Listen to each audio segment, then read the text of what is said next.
Who owns the moon? Find out about the laws governing nations and people in outer space. Actually, anyone can enjoy looking at the moon, but can anybody claim to own it?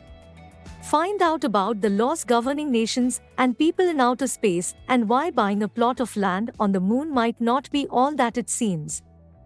But before we start, please subscribe to our channel as we take a lot of paid to bring such interesting and informative videos for you. Your encouragement will help us a lot. Who owns the moon?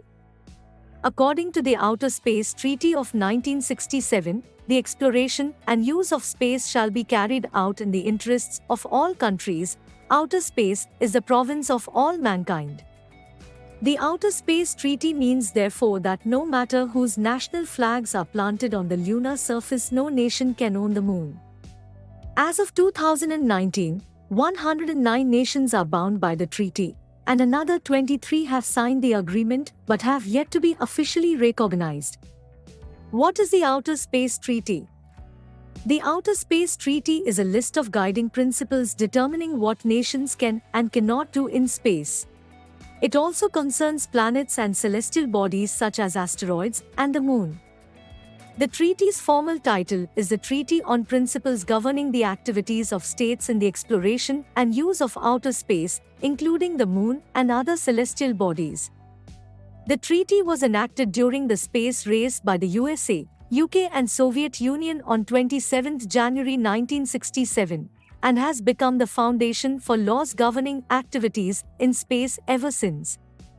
The document is just 17 short articles in length. By comparison, the International Law of the Sea Treaty, the set of rules governing the use of the world's oceans, contains over 300 articles. In short, the Outer Space Treaty states, the exploration and use of outer space shall be carried out for the benefit and in the interests of all nations and shall be the province of all humankind. Outer space shall be free for exploration and use by all countries. Outer space is not subject to national appropriation or ownership. States shall not place nuclear weapons or other weapons of mass destruction in outer space. The moon and other celestial bodies shall be used exclusively for peaceful purposes.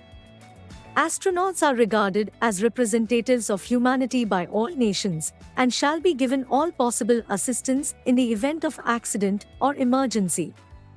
States shall be responsible for national space activities, whether carried out by governmental or non-governmental entities. States shall be liable for damage caused by their space objects.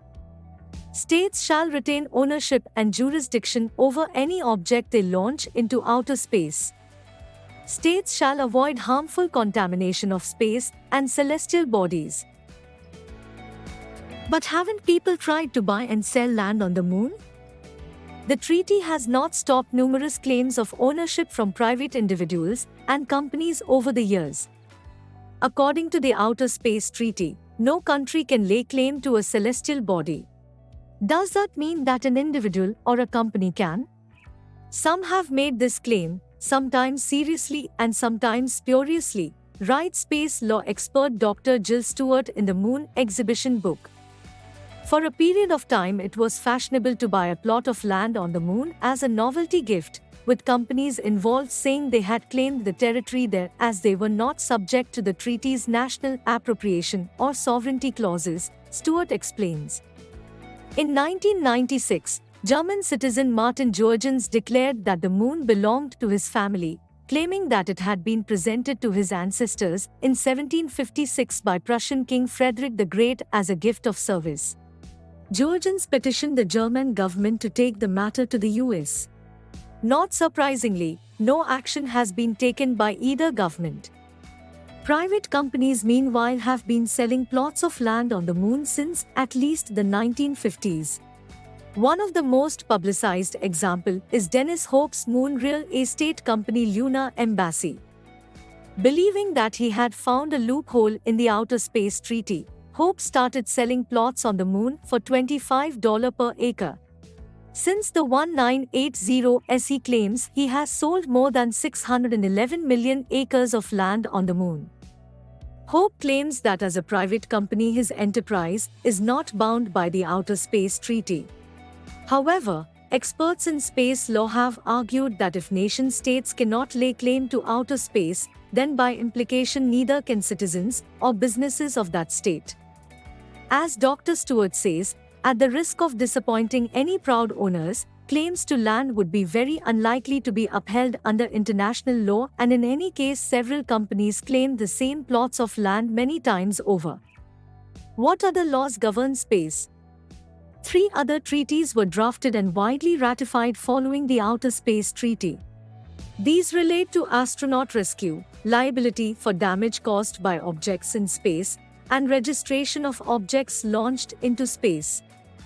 In 1979, an additional space treaty was drafted specifically to govern the exploration and use of the Moon and other celestial bodies. This treaty was formally titled the Agreement Governing the Activities of States on the Moon and Other Celestial Bodies, also known as the Moon Agreement. The new agreement advances the original Outer Space Treaty with further articles, such as banning any military use of moons and celestial bodies, including weapons testing and military bases.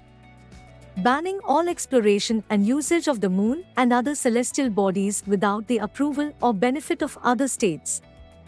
Declaring that the Moon and its natural resources are the common heritage of mankind, and that no state or organization can claim to own the resources available on the Moon. However, as of 2019, only 18 nations have signed up to the Moon Treaty, with very few of them being spacefaring countries. China, the USA, and Russia have not signed the agreement. How does the law work in space? As space is not owned, the question as to which country's authority and jurisdiction applies when a crime has been committed has no simple answer. Space, like the open ocean, is considered res nullius, meaning it belongs to no one. The 1967 Outer Space Treaty provides the foundation for space law. In Article 8 of the agreement, for example, nations agree to retain jurisdiction and control over any object or personnel they launch into space. However, the reality of 21st century space exploration is very different to when the treaty was first drawn up in the 1960s, as space policy expert Dr. Stewart makes clear. Many nations and private companies now have the ability to send crafts and objects into space. Multi-government initiatives such as the International Space Station, ISS, or European Space Agency, ESA, complicate the legal picture still further. On board the ISS, an intergovernmental agreement, IGA, was created in 1998 to ensure cooperation between nations including the USA, Canada, Japan, Russia, and several European countries. According to the IGA, each state is expected to exercise criminal jurisdiction over personnel from their respective nation. For example, the US would investigate an alleged crime committed by a NASA astronaut, and Russia would investigate an alleged crime by a cosmonaut. What was the first law broken in space? To date, no laws are known to have been broken in space. However, in 2019, what is believed to be the first allegation of a crime committed in space occurred. In August 2019, the New York Times reported that NASA was investigating US astronaut Anne McClain. It was claimed she had illegally accessed the financial information of her estranged wife while living aboard the International Space Station. McClain denies the claims, stating she accessed the account in order to ensure there were enough funds to support her spouse's son, who they had been raising together prior to the split. Minor misbehaviors. While there have not been any actual crimes reported in space, there have been minor misdemeanors. Sandwiches in space. On 23 March 1965, during the Gemini 3 mission, astronaut John Young removed from his spacesuit a corned beef sandwich which he had smuggled on board the spacecraft. Young offered the sandwich to fellow pilot Gus Grissom, who took a few bites before putting it in his pocket.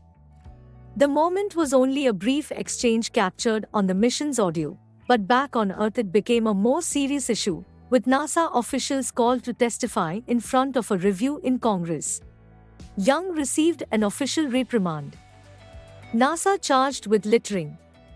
On 11 July 1979, the world's first space station, Skylab, burned up on re-entry into the Earth's atmosphere. However, debris which hadn't wholly disintegrated scattered in part across a sparsely populated area of Western Australia. When the Skylab investigation team visited the site to collect the debris, they were handed a $400 fine for littering. While the fine was meant as a light-hearted joke, it did arguably have legal justification. As stated in Article 7 of the Outer Space Treaty, states shall be liable for damage caused by their space objects.